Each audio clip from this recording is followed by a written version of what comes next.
চলতি বছরের এসএসসি ও সমমানের পরীক্ষায় ১,৮২,১৩২ জন জিপিএ 5 পেয়েছে। এবছর ৯টি সাধারণ মাদ্রাসা ও কারিগরি বোর্ডে গড় পাশের হার ৮৩.০৪%। সব মিলিয়ে এবার পাশের হার বাড়লেও কমেছে জিপিএ 5। রোববার দুপুরে সচিবালয়ে শিক্ষামন্ত্রী মহিবুল হাসান চৌধুরী নফেল সংবাদ সম্মেলনে এই তথ্য জানান। এর আগে ২০২৩ সালে ১,৮৩,৫৭৮ জন জিপিএ 5 পেয়েছিল।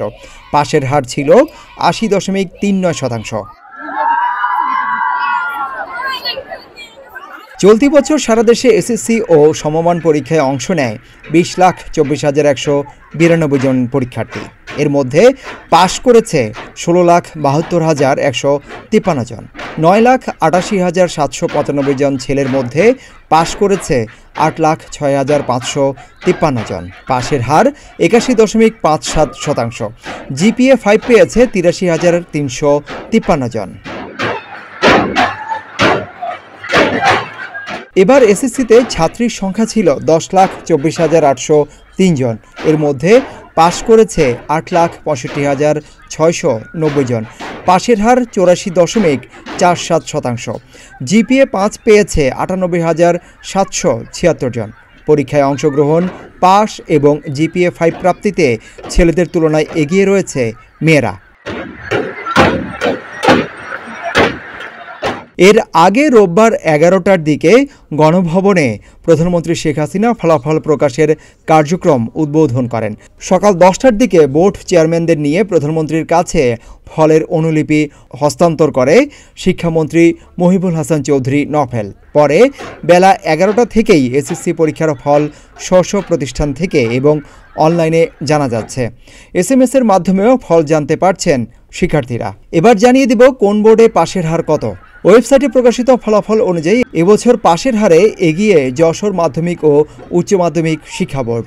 এ বোর্ডে পাশের হার ৯২.৩২%। এরপরেই রয়েছে রাজশাহী বোর্ড। এই বোর্ডে পাশের হার ৮৯.৩%। পাশের হারে তৃতীয় বরিশাল বোর্ডে পাশ করেছে ৮৯.13% পরীক্ষার্থী।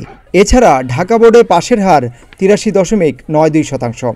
চট্টগ্রামে ৮২.৮%, কুমিল্লায় ৭৯.২%, দিনাজপুরে ৭৮.৪%, ময়মনসিংহে ৮৫% পরীক্ষার্থী পাশ করেছে। এছাড়া মাদ্রাসা শিক্ষা বোর্ডে পাশের হার ৭৯.৬৬%, আর বাংলাদেশ কারিগরি শিক্ষা বোর্ডে পাশের হার ৭৮.৯২%। গেল ১৫ ফেব্রুয়ারি সারা দেশে একযোগে এসএসসি ও সমমানের পরীক্ষা শুরু হয়। লিখিত পরীক্ষা শেষ হয় গত ১২ মার্চ। ব্যবহারিক পরীক্ষা ১৩ থেকে ২০ মার্চের মধ্যে অনুষ্ঠিত হয়। ৯টি সাধারণ শিক্ষা বোর্ড এবং মাদ্রাসা ও কারিগরি বোর্ডের অধীনে এই পরীক্ষায় ২০,২৪,১৯২ জন পরীক্ষার্থী অংশ নেওয়ার জন্য নিবন্ধন করে। সাধারণত প্রতি বছর ফেব্রুয়ারিতে এসএসসি এবং এপ্রিলে এইচএসসি পরীক্ষা অনুষ্ঠিত হয়, কিন্তু ২০২০ সাল থেকে করোনা মহামারীর কারণে দেশের শিক্ষাপঞ্জি এলোমেলো হয়ে গেছে। ২০২০ সালে বিষয় ও নম্বর কমিয়ে এইচএসসি ও সমমানের পরীক্ষা নেওয়া হয়েছিল। চলতি বছর পূর্ণাঙ্গ পাঠ্যসূচি অনুযায়ী সব বিষয়ে পূর্ণ সময় এবং পূর্ণ নম্বরে এসএসসি ও সমমানের পরীক্ষা হয়।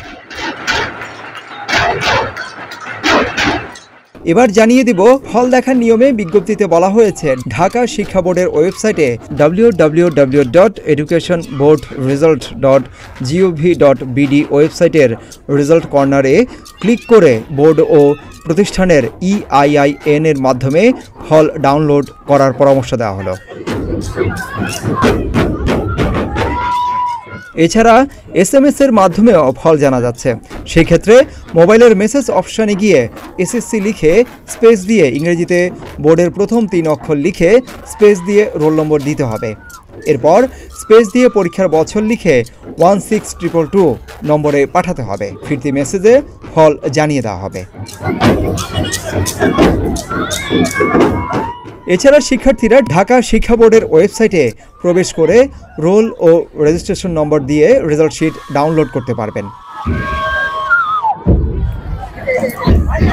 শিক্ষা প্রতিষ্ঠান ভিত্তিক রেজাল্ট শিট পেতে বোর্ডের ওয়েবসাইটে প্রবেশ করতে হবে। এরপর রেজাল্ট কর্নারে ক্লিক করে শিক্ষা প্রতিষ্ঠানের EIIN এন্ট্রি করতে হবে, তাহলে ওই শিক্ষা প্রতিষ্ঠানের রেজাল্ট শিট ডাউনলোড করা যাবে।